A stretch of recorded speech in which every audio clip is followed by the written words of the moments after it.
How to work the new equipment 101. What I'm going to do is just reset the autopilot so that you can see that procedure again.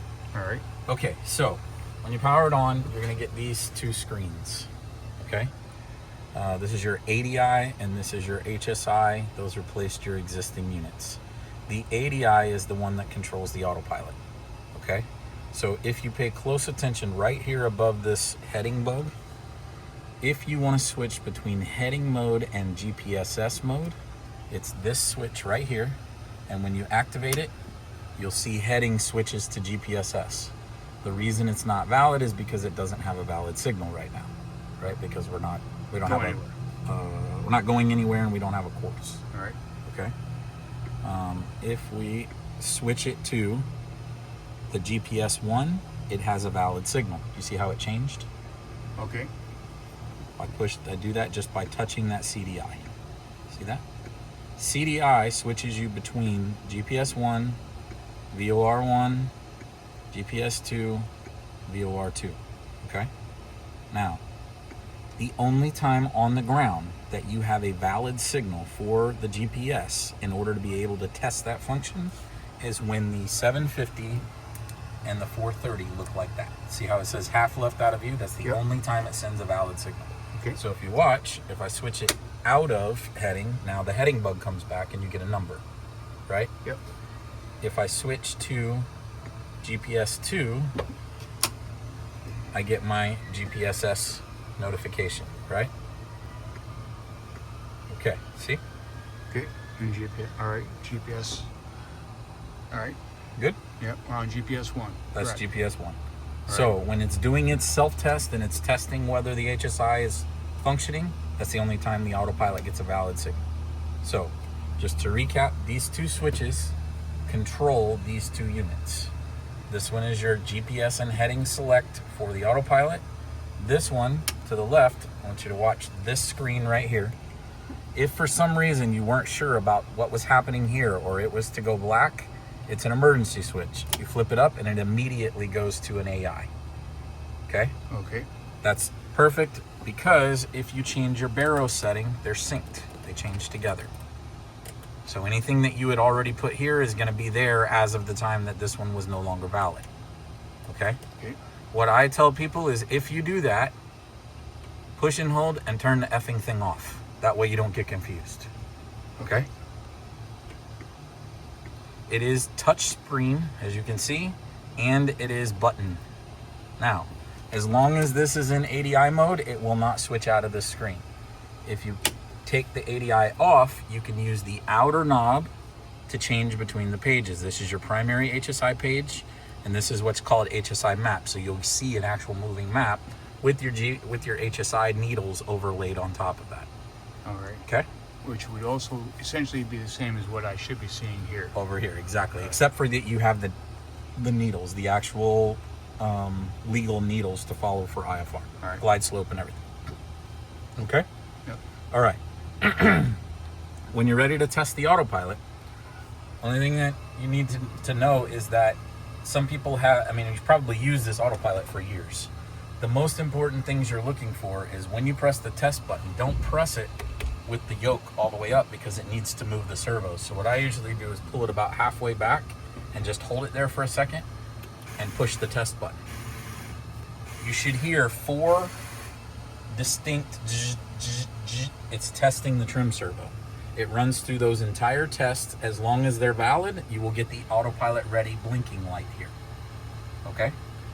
If it's ready, if you hit heading mode, you will get the heading with the flight director annunciation. You also will get those up here. Okay? If these aren't on, it may be a light inside of there. Those are changeable lights. Okay? You gotta push the test on this thing. No, I didn't see it. You can, when you hit the test button, it shows up here. Okay. Okay. Obviously, if you activate it, you're gonna hit this. Now you can let go. It's gonna hold.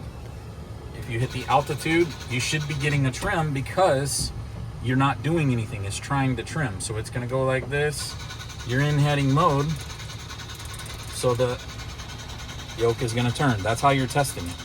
You don't wanna let it bottom out. So just release it before it gets to the bottom of the trim. Okay. Yep. Questions so far?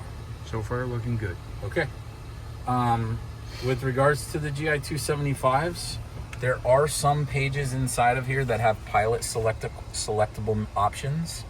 So for example, you can pick if you want your course deviation bar.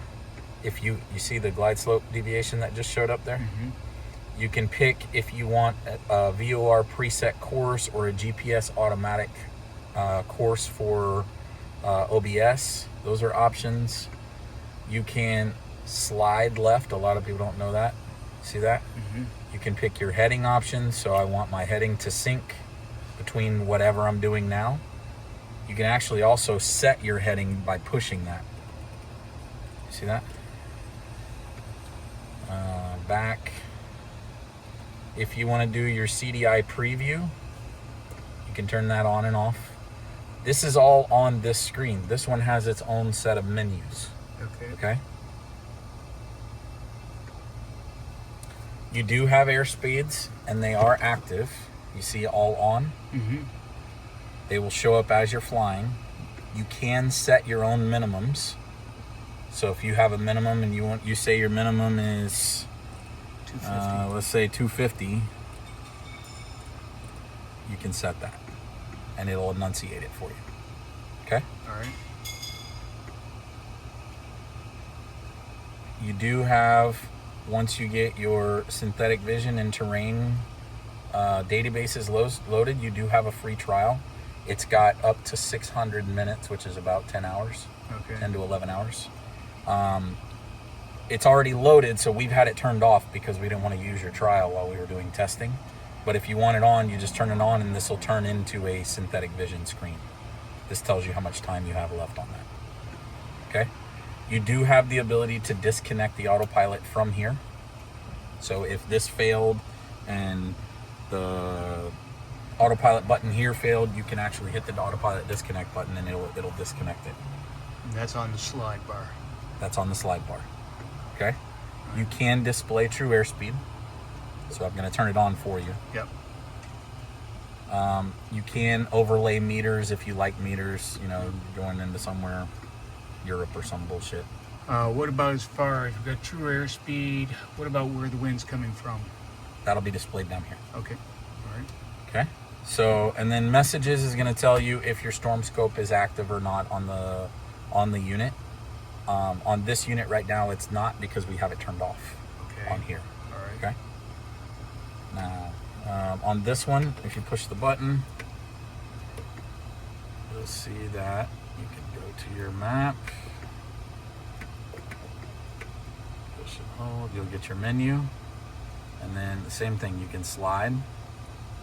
You can select pages, so you have ADI or HSI. There's anything you can do with the knob, you can do with the buttons. If you hit options, you can get your previews, you can get your probes. Now, do you see the little bearing pointers there? See the one that's got 2 bars on it right there, and one that has single bar right here? Yep. So what those are is your bearing 1 and bearing 2. So think of it like an old NDB, where it just points to the station. Okay. So if you were to put a waypoint in either one of the GPSs, it will point to that waypoint and tell you how far away it is. The same if you switch it to a nav. It'll tell you the distance to the station just like an NDB would. All right. So it's a useful tool for if I say, hey, I know that I flew 10 miles away from my island or wherever the fuck, that can point back to your island, and you can still have a flight plan in. All right. Does that make sense? All right. Your miscellaneous field here, you have true airspeed available, you have ground speed available, you have temperature, you have wind, which is what we have it set to. You see it right there? Yep.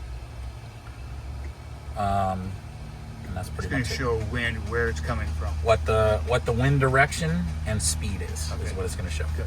Okay? All right. So, questions on the 275? So far, so good. Okay. What else would you like to know? Oh, you know how to switch between your transponders, right? You're going to show me. Okay, so you tap here. You select your transponder. Now it's active. See that? So that's transponder 1, which is the one that's inside this thing. Well, it's actually mounted in the tail, but yes, it's controlled by this. All right. Transponder 2, if you hit ID, you know, all of that works. You can go to transponder 2. It'll switch automatically to the altimeter mode once you switch it in here. And if you put in a code, it will still tell you what it is. See how it automatically changes? So both of these controls work on this. Okay. All right. Well, as long as transponder 2 is selected. All right. Now, by doing that, it's not going to come out of standby mode as long as this one is active as the number 1. All right. It will automatically come out of standby mode if the number 1 fails. All right. Okay. So that's how the transponder stuff works. Okay. This one here gives you data between your 750 and your 430 to this screen. Okay. I don't know if you knew that worked before, but that's what that's for. Okay. So this tells you it's coming from either the 750 or the 430. All right. Okay. Make sense? Yep. All right. What else can I show you? You already know we need to do a mag calibration. The since we're already here, you have editable fields. So do you see how over here on this bottom side right there, you can pull that yoke back if you need to. Let's do that. You see how it's highlighted right there, that XTE, and as I move it, it moves around. You can change, you see them moving? Heading HSI in the middle, now it's at waypoint. All right. See it right there? If you push it, you can change what that is. So you have a lot of functionality in here built into how you want this set up. All right. Okay? We have it set up, you know, basically in the most useful way right now for that, you know, for the co-pilot. If you were flying full, you know, trying to fly full the other side, as you can see, this is not an IFR system. Yep. These should not be used for IFR. They're oh shit, get me out, get me home. You know, switch seats because this side went black for whatever reason. Make sense? Yep. Okay. All right. So the same thing works here. You can actually push this one, change your heading bug. The switchology is a little bit different. Now the autopilot will not. Has nothing to do with this. Yep. Okay. This is all Not just connected. It's it's reference only. Literally, we can't hook it up because of the reference only. Yep. So now we didn't have it before, anyways. Right. It does get data from the 430. So, for example, once this goes, it gets into nav. We give it a place to go.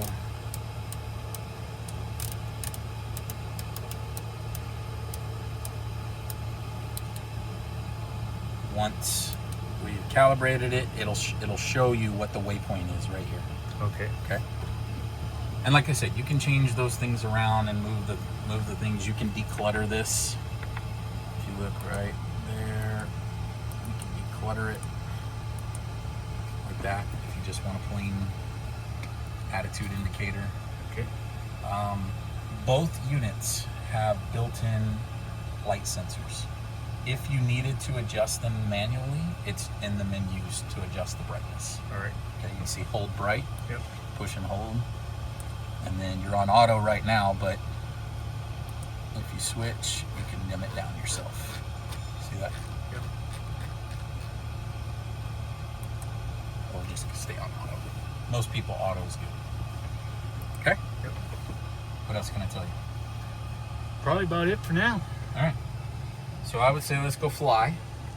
Okay. We've got the starter already set up. You're just going to have to switch to start. We'll go fly, and then, but again, that's not going to stop us from flying, only because I can control